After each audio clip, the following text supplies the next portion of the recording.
Welcome. My name is Sasha Moore and I'm here with Andrew McVeigh, who is the managing partner of the investment management business Ramara. Welcome. Thank you. So Andrew, we're here today because we'd like to unpack the floating instrument structure with the Ramara fund and really how that works and why you've selected that. Yeah, certainly. So floating rate interest rates essentially move in unison with the RBA rate. So what that essentially means is we'll write a lot of our loans on the basis that the base rate is the RBA rate. So if that increases, we pass that on to the end borrower. If it decreases, we pass that decrease on to the end borrower. So what that essentially means is we've got the ability to move with the RBA rate, and ultimately the fund return and the distribution to end investors moves with the RBA rate. It's a unique environment at the moment where we've had a large escalation in interest rates in a pretty quick time frame, and that's caught a lot of people out. So very similar to how banks run floating rate books, and your term deposit will run with the RBA rate, etc. We'll be able to run our fund product, and we do run our fund product on that basis. So the benefit of that really is where you've got the floating rate nature, you're actually getting compensated for a risk premium and a risk-free premium. Whereas in a fixed rate loan or a fixed income style investment, you're essentially setting a risk premium that's set at that point that you enter the transaction, and you might hold that instrument a year later, but the risk environment might be completely different. So the value of that instrument has gone up or gone down based on the risk environment.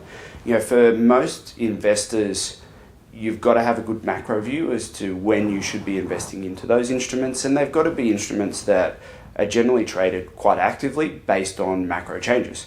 So the private credit fund and the floating rate nature of that essentially means that you invest today and the fund naturally moves with the risk environment that you're facing.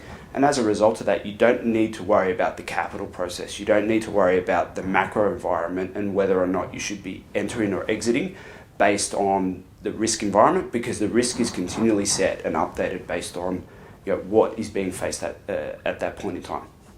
Okay, and just talking about market instability, yes. How are you finding investor appetite for this type of instrument?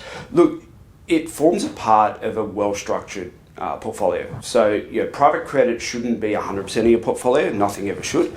You should have a lot of diversification. But as an alternative asset, it's put in that alternative asset bucket and class because it is still fairly new, but it's also not widely publicly traded. It actually forms a pretty key component to most people's investment portfolio. It generates a good, strong yield.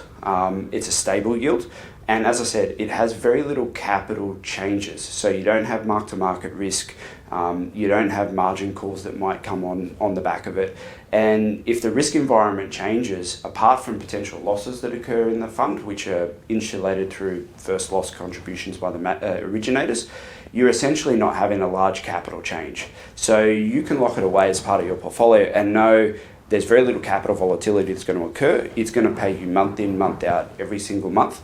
And there's still the ability, based on the portfolio that we've got now, vertical integration, where we can actually provide you liquidity on a quarterly basis. So if you need to rebalance your portfolio, you can do so and either add more to the private credit fund or actually reduce some and put it into another investment opportunity that you think could yield a better return for your overall portfolio.